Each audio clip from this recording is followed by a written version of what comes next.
Bonjour à tous, à ceux que je connais et à ceux que je ne connais pas encore. Et la parole sera libre entre nous en fonction des questions que vous voulez poser. Ma légitimité, ma seule légitimité pour vous parler de l'Iran et non pas sous l'œil échappé belle. C'est le cas en ce moment, samedi soir, vous avez pu le voir, un reportage qui date d'il y a 2 ans. Et puis, vous l'avez, pour ceux qui l'ont raté, dimanche en fin de matinée, il sera revu. Ce sont des images que je voulais vous présenter qui sont différentes. Moi, mon aspect et ma vision, c'était une vision géostratégique dans le cadre d'une mission d'études de défense, notamment sur les accords français et les accords européens avec Allemands et Anglais que nous pouvions passer, que nous pourrons passer. Je suis assez positif, assez optimiste avec ce pays qui défraie la chronique parce que c'est un pays que je dirais incontournable dans la région où il se situe et c'est un pays qui est tout le temps soumis à des soubresauts, on va dire, pas toujours prévus et pas toujours dans le sens qu'on l'imagine. Un pays envoûtant et un pays facteur de stabilité, voire d'instabilité, selon où on se situe d'un côté ou l'autre du golfe Persique en particulier. Pour vous le resituer, ce pays, 3 fois la France, en population, sa population est multipliée par 4 en 60 ans. Ils sont à 80 millions d'habitants à peu près. Une population qui est multipliée par 4 en 60 ans, c'est-à-dire 20 ans avant le changement de régime politique sur place.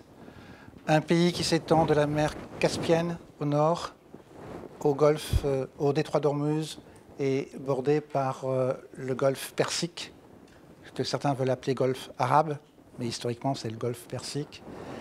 Ils ont 7 frontières terrestres et à peu près 8 frontières maritimes quand on tourne autour de la Caspienne et quand on tourne autour Caspienne au nord et autour du golfe Persique à l'est de l'Iran.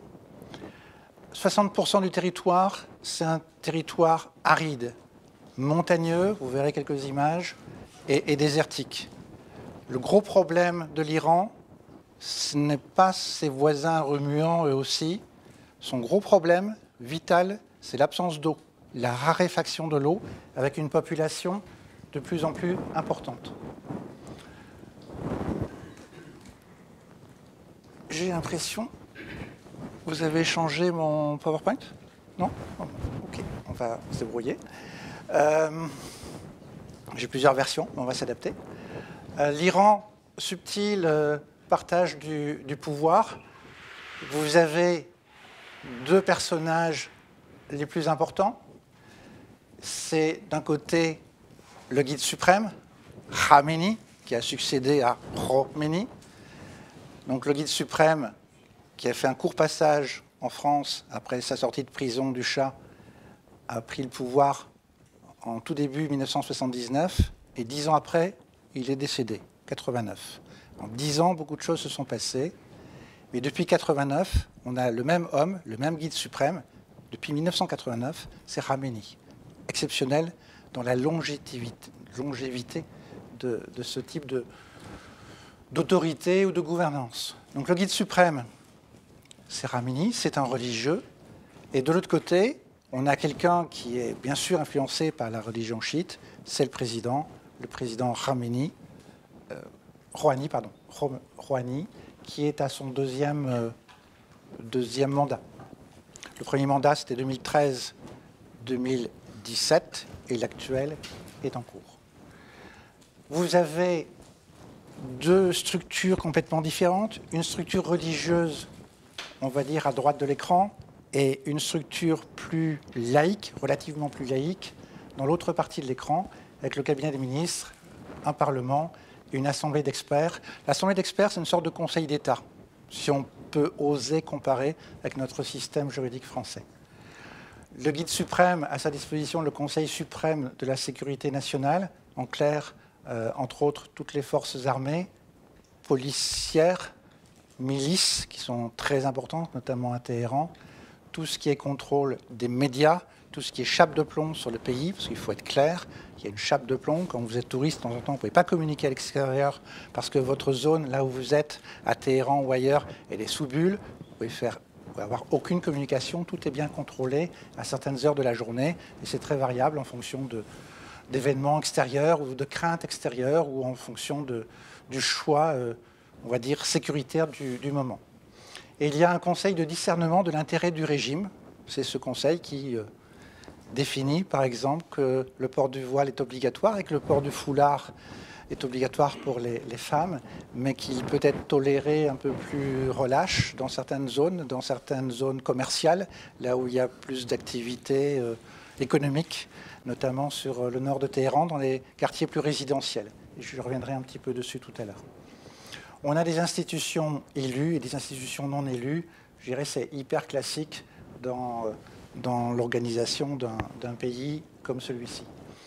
Bon, les armées, je vous les résume rapidement. Vous retenez surtout sur le bas les gardiens de la Révolution, ou dit Pasdaran, ils sont plus connus sous ce nom-là, Pasdaran, avec 4 corps, et l'armée régulière qui ressemble à notre armée en France ou dans d'autres pays européens, Artèche, avec une armée de terre, une armée de l'air, une marine, et un élément qui n'apparaît pas sur cet élément, parce qu'ici il est tout frais, c'est une armée propre à la défense aérienne, depuis 1 an. C'est tout frais. Pourquoi? Parce que leur hantise, c'est pas d'attaquer les autres, c'est d'être attaqué par les autres. Entre autres par Israël, entre autres, mais il y a d'autres voisins beaucoup plus proches qui pourraient leur chatouiller les moustaches. Donc une armée régulière où la défense aérienne est capitale pour eux parce qu'ils savent qu'un jour ils vont être attaqués pour X raisons par des voisins qui viendront soit du sud, soit de l'est, soit de l'ouest, et peut-être pas du nord. C'est le nord qui est le plus tranquille, les Russes étant plutôt des alliés et les satellites russes aussi. La place de l'Iran dans la région, je vous ai évoqué ce terme rapidement, Golfe Persique, qui est son nom historique, et Golfe arabe, qui était une volonté des gouvernements plus proches, du côté occidental, on va dire, pour rappeler que tous les voisins partagent en tous les cas une culture commune, une culture arabe. Ce golfe, c'est une mer fermée, c'est une mer très riche, avec des puits de pétrole exploités d'un côté et inexploités de l'autre.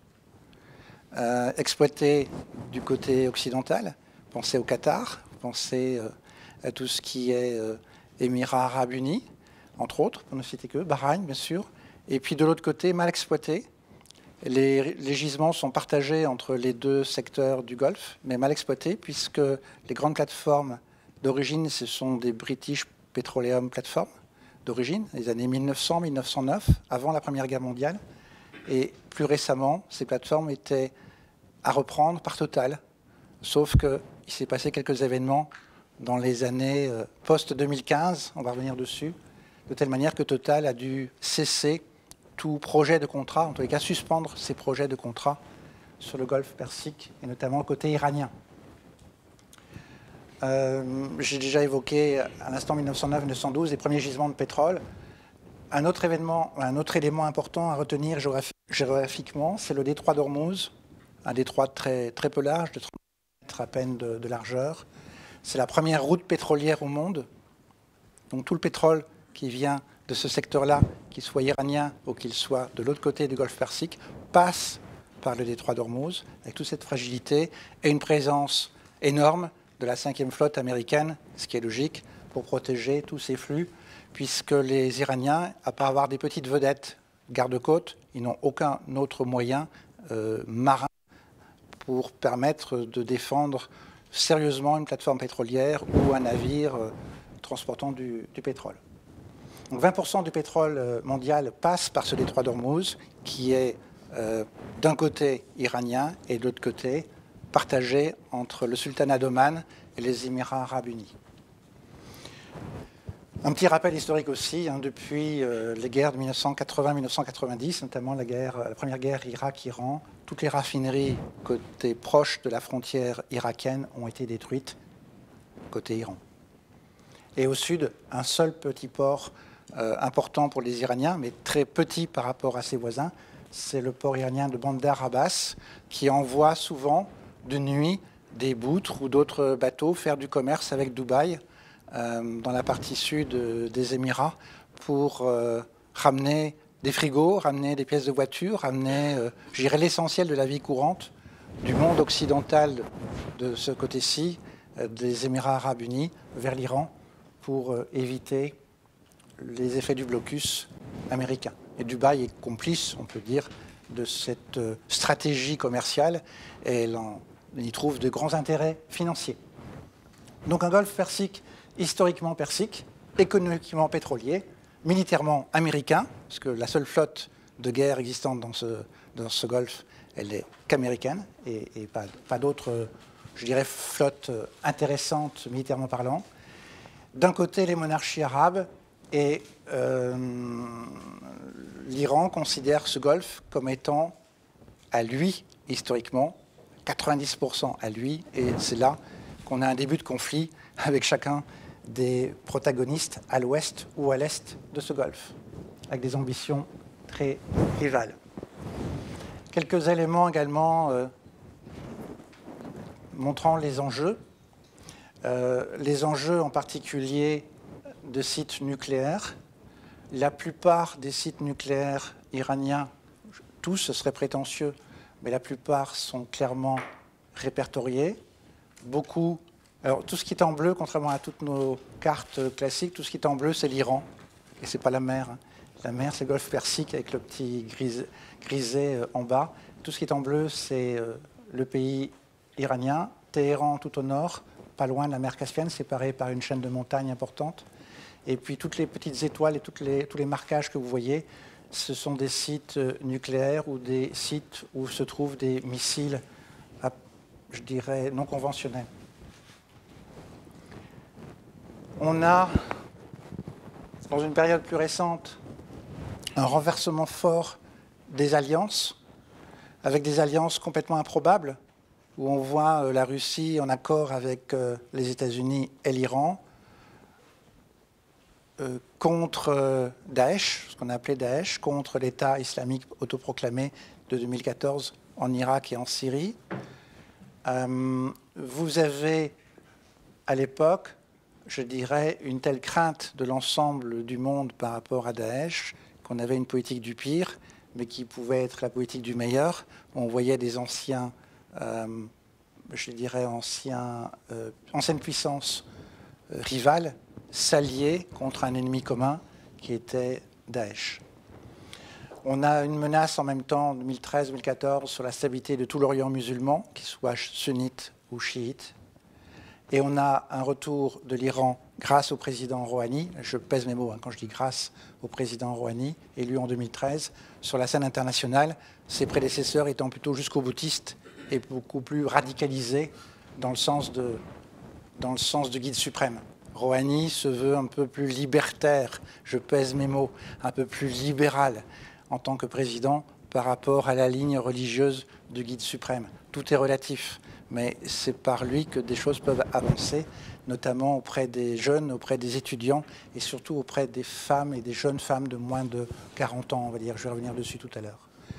En 2015, on a les accords de 14 juillet, les accords de Vienne sur la question nucléaire. C'est oui, messieurs les Iraniens, vous pouvez continuer à développer la recherche nucléaire à une condition, vous ne faites pas d'armement nucléaire. J'essaie de résumer. Et en face des Iraniens, en face autour de la table en tous les cas, on a Amérique, Russie, Chine, France, Royaume-Uni et l'Allemagne. C'est le groupe des 5+1 qui joue encore un rôle très important aujourd'hui, qui est peu connu en tous les cas. Et dans cet accord, il y a une limitation de la production de plutonium et d'uranium, puisque les Iraniens ont la chance d'avoir un territoire très riche dans ces matériaux, beaucoup plus riche que le territoire français, par exemple. Ceci expliquant cela. Bien sûr, avec un contrôle de l'Agence internationale de l'énergie atomique et une levée progressive des sanctions financières, commerciales et monétaires. Bon, les enjeux rapidement, les enjeux de la région. Tout à l'heure, je vous ai parlé du golfe Persique, le détroit d'Ormuz, avec le petit ovale et les deux flèches de chaque côté, la 5e flotte au milieu, des cargos qui passent partout, venant soit d'Iran et soit de la côte ouest, côté Arabie Saoudite et côté Émirats Arabes Unis. Après le choc de Daesh 2013-2014, pour le début du choc, on passe dans les années 2016-2017, avec un début d'espérance sur cette région, d'espérance économique, on ne va pas parler d'autre chose. Avec d'abord une reprise des négociations autour des raffineries, c'est là que Total a proposé ses services, c'est là aussi que Peugeot et Renault, et puis Mercedes d'un autre côté, ont proposé de reconstruire les lignes de production des voitures européennes pour correspondre, je dirais, répondre à une demande forte des Iraniens. Quand vous vous déplacez en Iran, et notamment à Téhéran, tous les taxis, c'est des véhicules Peugeot. Tous les taxis sont des véhicules Peugeot. Il n'y a pas de véhicules chinois, russes, indiens ou autres. C'est que du Peugeot. C'est des vieilles Peugeot. Moyenne d'âge, 40 ans. Elles marchent parfaitement. Elles sont bourrées à bloc, soit de passagers, soit de matériaux, de marchandises. Elles fonctionnent toujours. Donc ils ont une grande confiance dans le matériel français, notamment le matériel roulant, et ils ont envie, ils ne rêvent que d'une chose, c'est d'avoir les derniers cris, les derniers modèles de voitures françaises ou allemandes. En même temps, on est dans les années 2016-2017, on avait le rial, donc la monnaie locale, qui avait un peu remonté son cours de 30%. Quand je suis allé en Iran, pour 33 000 rials, j'avais 1 euro. Donc on se déplace toujours avec un billet de 100 000, c'est impressionnant, on a l'impression d'être riche. Hein. Vous avez un billet 100 000 rials, c'est 3 euros. Vous pouvez vous offrir un café et avoir de la monnaie. Vous pouvez offrir 2 cafés à vous et votre binôme ou la personne qui vous accompagne. Aujourd'hui, non. 1 euro, c'est 47 000 rials. Donc là aussi, il y a une forte pression sur le pays, forte pression économique, qui a repris par rapport aux années 2016-2017. Ils ont un potentiel industriel important, mais qui est sous la coupe essentiellement des gardiens de la Révolution. Je vous ai dit, il y a 2 armées, l'armée régulière et l'autre armée, qui est une armée plus politique, qui est plus compliquée, on va dire, plus compliquée. On ne peut pas la comparer avec une armée régulière française. C'est une armée qui va sur des coups, et qui va sur des coups sans forcément un accord international ou un accord même national du pays. C'est une volonté du pays. On vous projette en Irak, on vous projette en Syrie, sans forcément qu'il y ait un accord international qui permette aux Iraniens de projeter une force d'interposition en Irak ou en Syrie. Je prends 2 exemples concrets qui sont encore d'actualité. Donc les passes-d'Aran sont prêts à aller à ce genre de choses. Ils sont quelques, on va dire aujourd'hui 60 000 passes-d'Aran en Irak et en Syrie. Il y a beaucoup moins de soldats français dans ces 2 pays-là, je vous l'assure. Et puis les soldats français qui y sont, ils sont avec un accord international. Alors que les passes-d'Aran, ils sont allés parce que le gouvernement a dit on a besoin de se protéger, on ne veut pas être attaqué par les Irakiens, ils nous l'ont déjà fait 1 ou 2 fois, donc on va chez eux et on se prémunit de leur propre attaque. Mais ils se comportent comme d'autres soldats occidentaux par rapport à l'ennemi commun qui est Daesh, ou qui était Daesh, encore il y a quelques jours. On a, dans les constats qui restent d'actualité, un excellent niveau d'éducation de la jeunesse. 90% des jeunes, hommes ou femmes, j'insiste bien là-dessus, contrairement aux idées reçues, hommes ou femmes, une grande parité, il y a plus de femmes que d'hommes d'ailleurs, en nombre, sont à l'université. Le changement passera par les jeunes, ce n'est pas nouveau, on l'a toujours dit de manière générale, mais en Iran, il passera par les jeunes et surtout par les jeunes femmes. Et vous verrez 1 ou 2 photos que je vous montrerai, qui sont très claires dans l'évolution de la société. Elle ne se fera pas par les anciens qui ont l'expérience, 50 ans, 60 ans ou plus, elle se fera par les jeunes. Le président Rouhani l'a très bien compris. Le président actuel de l'Iran l'a très bien compris. Et il y a un contraste énorme entre les quelques villes, comme Téhéran, Shiraz, Ispahan, quelques autres, qui sont modernes, qui sont polluées, comme d'autres villes à l'occidental, mais avec une vie citadine très forte, très concentrée. Et à côté, vous avez quelques campagnes et quelques sites en montagne où les gens vivent comme dans les années 1920 en France. Il y a un énorme décalage.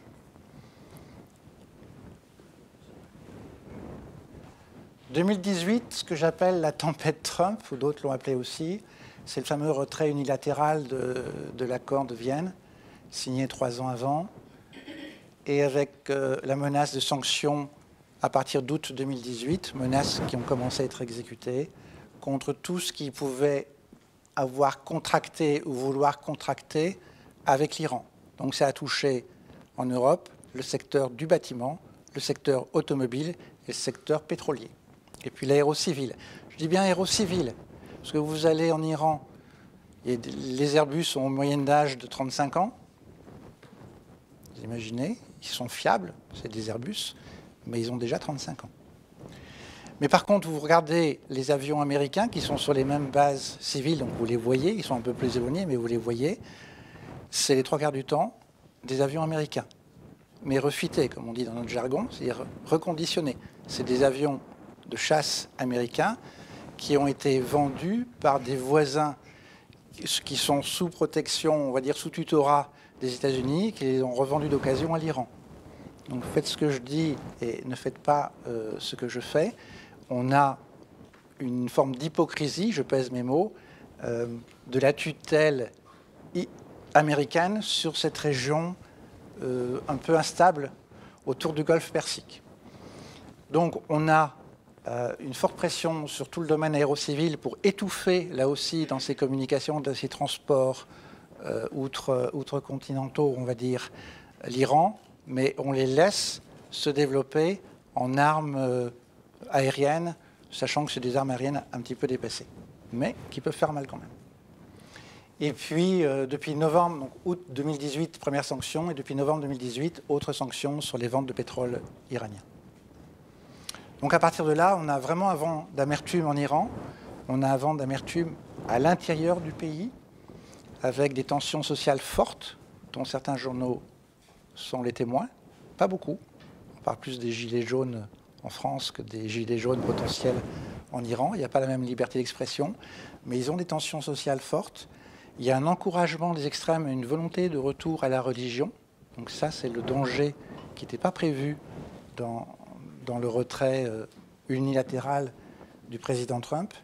Et puis, à l'égard de l'extérieur, à l'égard notamment des Israéliens et des autres puissances militaires des environs, on a des gesticulations balistiques de part et d'autre, puisque il y a quelques mois, les Iraniens ont envoyé un satellite assez haut, un satellite civil, pour démontrer qu'ils pourraient envoyer un autre satellite avec de l'armement militaire à l'intérieur. Donc une démonstration, gesticulation de part et d'autre. 3 questions à se poser. On a changé le PowerPoint, je suis désolé, on va revenir sur des images tout à l'heure. Je vais leur bricoler sur la clé. Il y a 3 questions à se poser, à mes yeux.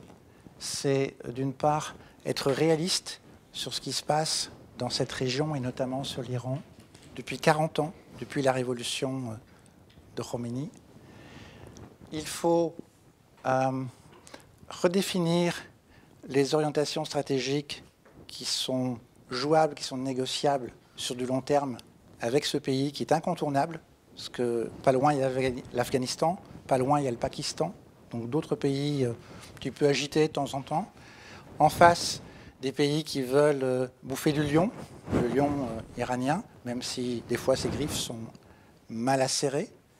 Et puis définir des orientations sécuritaires, tout étant lié, pour savoir qui fait quoi contre qui. Et également revoir nos logiciels de pensée. Et vous m'excusez un instant, mais il faut que je puisse... Quelqu'un peut intervenir sur... J'ai besoin d'avoir accès à la clé. Parce que le PowerPoint, c'est le simplifié. Je voudrais l'autre, la version 7, pour vous montrer quelques images.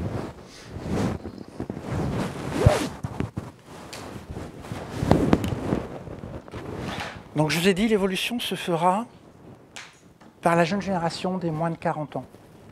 Et surtout par les femmes. Je pèse mes mots quand je dis par les femmes. Non, juste au-dessus, version 7. Ah non, vous avez raison, non, c'était l'autre en dessous, autant pour moi. Version, voilà, celui-ci. Autant pour moi, au poids, je vais le voir tout de suite.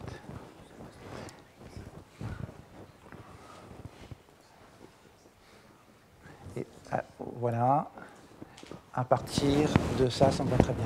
Après, je me débrouille. Merci beaucoup. Je vous ai dit, excusez-moi pour le petit bug qu'on a pu avoir. Voilà, merci beaucoup. Un pays désertique. Vous voyez une petite ville, un chef-lieu de canton, on va dire l'équivalent d'un chef-lieu de canton, et autour le désert, très aride, une route en bas, et puis la montagne très sèche en haut. Là, c'est Ispahan. Ispahan, un des ponts. Ispahan, un des ponts qui datent du Moyen-Âge, à Ispahan. Et au pied, c'est le fleuve, ce qui en reste. Eau égale 0. Il n'y a plus d'eau. Surprenant, on ne s'y attend pas du tout. Parce que quand on regarde, non pas des reportages, mais des photos ou des livres très beaux sur l'Iran, sur la Perse, on voit ce fleuve et ce pont, ces ponts, on les voit, mais avec de l'eau, ce qui semble logique. Quand vous allez sur place et que vous n'avez pas été prévenu, maintenant vous êtes prévenu vous, quand on n'est pas prévenu, ce qui était mon cas, ça fait bizarre. Je vous parlais tout à l'heure de la monnaie. Hein. En haut, c'est 3 €. Et vous avez l'impression d'être riche, momentanément riche. On parle toujours des chiites en Iran, avec cette forme de chiisme. Son nom est bien révélateur. Mais il y a une autre religion qui est importante aussi, culturellement, c'est les zoroastriens. 10% de la population. Mais vous pensez à Zarathustra, les zoroastriens avec le culte du feu permanent, et avec un culte de la mort un peu particulier, puisque leurs défunts sont exposés hors sol, on va dire, et à la disposition des vautours et des aigles. Quelque chose d'important, c'est assez émouvant quand on peut rentrer dans ces cimetières autres qu'un cimetière chiite classique ou un cimetière traditionnel en Europe, où les corps sont déposés hors sol d'une manière ou d'une autre, et toujours avec la représentation de Zarathustra. Mais également des églises, on est toujours en Iran là, on a des églises orthodoxes, on a des églises chrétiennes, comme ailleurs. Ils ne sont pas que chiites, ils sont chiites, on dira 80%, mais il y a à peu près 20% d'autres religions qu'ils tolèrent. Il n'y a aucun problème de tolérance de religion à l'égard des uns ou des autres. Bon, les 3 couleurs, juste à titre de rappel, le vert, l'islam, blanc, la paix, et rouge, bien sûr, c'est le sang des martyrs. On est en conférence. Vous avez un imam qui est en tenue civile, qui est en train... Un mollah, pardon. Pas un imam, un mollah qui nous présente sa version des faits, qui nous a saoulés pendant 3 heures, bien sûr. Et vous voyez à côté de lui, il y a un général de l'armement en France qui se dit « c'est pas possible ». C'est pas possible d'entendre ça. Bon, il faut être clair que le discours qu'on peut avoir, mais on était en délégation, donc on était obligé d'avoir ces contacts avec des officiels, mais ça commençait mal en disant mais où est-ce qu'on a mis les pieds pour combien de temps ça va durer, est-ce que la mission va être tout le temps sous cette version-là, on a des phrases toutes faites, des discours tout faits, sur le politique, sur le social, sur l'économique, sur le militaire, sur tout ce que vous voulez, tout ce que vous pouvez imaginer, sur la religion. Mais une personne qui a un débit incroyable, mais qui ne se base sur aucun raisonnement de fait, qui ne se base sur aucun raisonnement qu'on puisse contrarier. Donc c'est un monologue en clair. Mais toujours au-dessus de lui, à part un verset du Coran que je ne saurais pas vous traduire, mais on a d'un côté Khomeini et de l'autre côté Ramini, la sagesse personnifiée au-dessus de ce personnage qui se considérait important. Donc ça, je vous le passe. Rappelez une chose, Persépolis, les images magnifiques de Persépolis, classées au monument, classées dans le patrimoine universel, le 26 octobre 1979, 6 mois après la Révolution. C'est sûr que le classement avait été entamé avant, les procédures administratives, vous savez bien, ça dure de longues années. Ça avait été entamé au moment du règne du Shah, mais ça a été concrétisé en octobre 1979, et ça n'a pas été contrarié par la révolution islamique. Donc quelques dates quand même à se souvenir. Tout n'a pas été arrêté d'un jour à l'autre avec la révolution. Donc là, on a Persépolis. Vous voyez la taille des visiteurs, c'est comme l'Égypte, hein, avec quelques monuments importants. La taille des visiteurs, vous voyez que la tête en bas, et la taille du monument tel qu'il reste aujourd'hui. On est dans la démesure. Je passe sur l'histoire. Le gouvernement précédent, l'un des gouvernements précédents du temps du Shah et de sa femme, bien sûr, on sait nous mettre un peu en avant les exactions de la SAVAK, la police secrète, entre guillemets, la police sécuritaire du Shah, où un homme historiquement connu, après, avait fait un stage de moyen séjour. C'est Khomeini, qui était quelque temps en prison du temps du Shah avant d'arriver en France. Cette prison est devenue un musée. On ne fait pas ça en France. Mais cette prison de la SAVAK est devenue un musée. Mais ça donne déjà un peu l'impression, juste pour vous mettre dans l'ambiance, sachant qu'ils ne font pas mieux aujourd'hui. Les gouvernements changent dans ce pays, mais les pratiques restent. Vous imaginez que vous arrivez les yeux bandés. Vous êtes un manifestant, vous êtes un bandit de grand chemin opposé au régime. On vous bande les yeux, on vous emmène à l'interrogatoire, on vous emmène dans une prison. Vous avez les yeux bandés, vous avez deux hommes qui vous bordent de chaque côté, et vous rentrez. Première chose à faire quand vous rentrez, vous cassez la binette, puisqu'il y a une marche et personne ne vous le dira. Donc c'était la mise en condition, déjà au départ. La personne rentrée dans la prison, tout de suite, était déjà marquée physiquement. Elle comprenait qu'elle rentrait dans un endroit qui n'était pas forcément salvateur. Je reviens un petit peu sur d'autres choses, mais excuserez. Voilà. Je voulais insister sur quelques photos. On est à l'extérieur, on est dans une petite ville à l'extérieur de Téhéran, au sud. Et c'était un vendredi, donc le dimanche, chez eux, le vendredi après-midi. Et je vois ces femmes et ces jeunes, ces familles, on va dire, qui déposaient des gâteaux sur des pierres tombales collectives. Ça m'a intrigué, j'ai fait la photo, puis je suis resté un peu sur place pour essayer de comprendre, essayer d'imaginer ce qui se passait. Je ne comprenais pas pourquoi il y avait ce gâteau qui était présenté là. En fait, l'explication, c'est que ces jeunes femmes, c'est impressionnant, parce qu'on nous a dit au départ, pas de contact avec la population féminine, vous évitez les problèmes, pas de contact, vous n'approchez pas, vous ne discutez pas. Et c'est elles qui sont venues, j'étais avec mon binôme, ils sont venus vers nous offrir un gâteau, et nous dire en anglais, parce que vous avez compris qu'on n'était pas iranien, bien sûr, nous dire en anglais qu'elle partageait le souvenir des gardiens de la Révolution et des martyrs de la guerre contre l'Irak. Ah, ça vous marque. Vous arrivez dans un pays, vous êtes au 2e jour, au 3e jour, vous êtes abordé, vous n'imaginez pas ça en France, autour d'un monument patriotique, et voir un partage d'idées avec un étranger ou un touriste qui passe par là. Donc vous voyez cette forme de nationalisme, cette forme de patriotisme qui est très, très imprégnée chez eux. Autre exemple, sous forme de grandes affiches, énormes affiches, 10 mètres sur 20, où vous avez le soldat blessé par des produits chimiques et autres qui est allongé en bas, et vous avez un ingénieur en nucléaire, vous voyez l'atome dessiné en dessous de son bureau, et en arrière, un gars autour du cyber, quelque chose, avec le portrait de Ro ou de Khamenei juste sous son écran, et un architecte ou quelqu'un qui dessine des plans sur le côté. Et de l'autre côté, on a des soldats, et c'est tout simplement la notion de garde nationale. Ce qu'on a fait en France depuis quelques mois, eux l'ont pour d'autres raisons, sous une autre forme, mais ils ont leur garde nationale, leur concept de garde nationale depuis plus de 10 ans.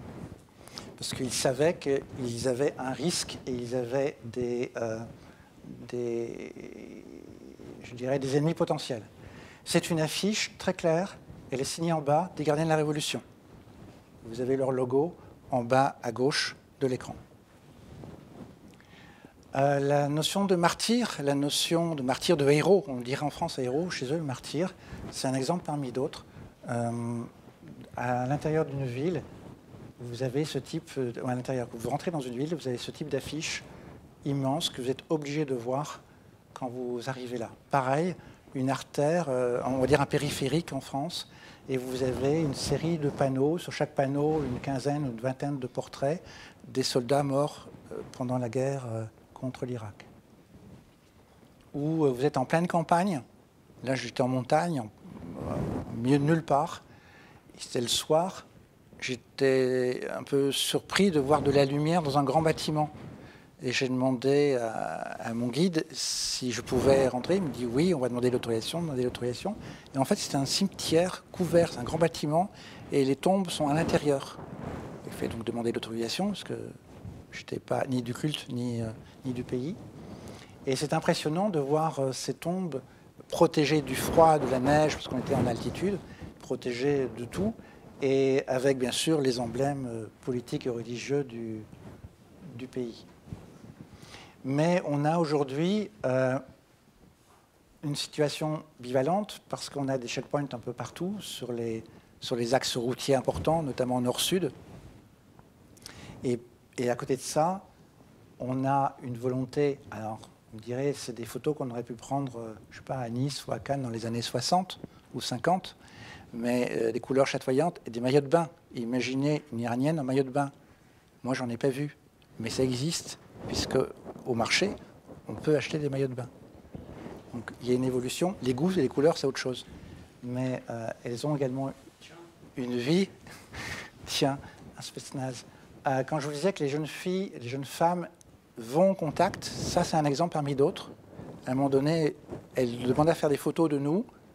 C'était des étudiantes en photographie. Vous voyez, elles ont tout un appareil photo plus ou moins important. Et j'ai demandé, bon d'accord, mais on fait au sens inverse, on fait nous aussi une photo.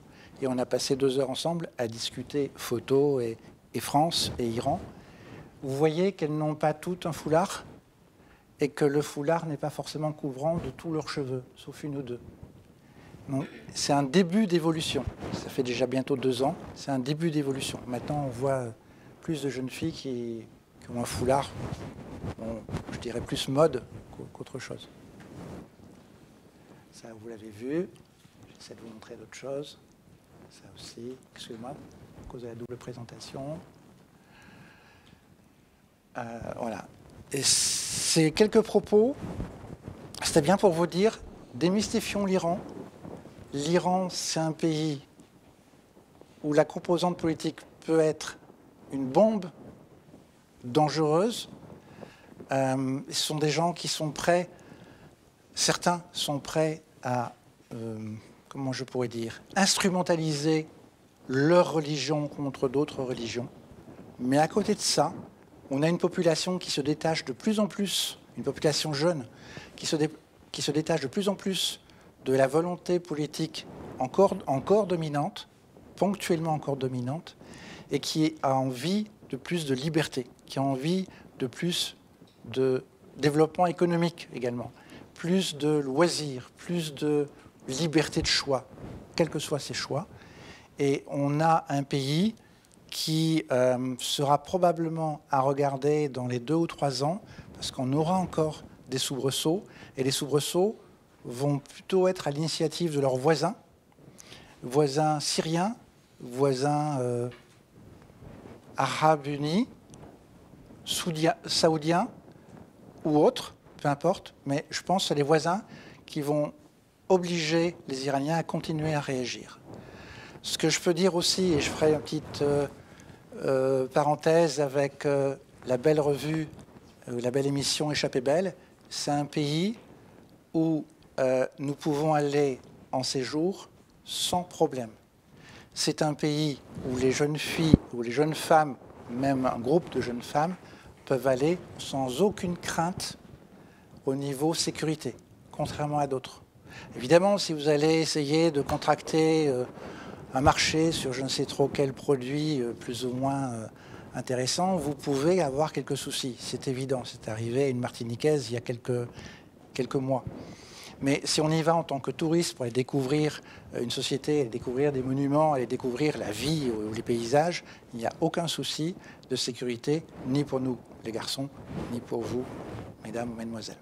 Ça, c'est important à dire, contrairement à d'autres États plus dangereux. On va dire ça comme ça. Voilà ce que je peux vous dire en quelques mots, et sachant que je suis prêt à répondre à quelques questions si vous en avez, en l'occurrence sur ce pays.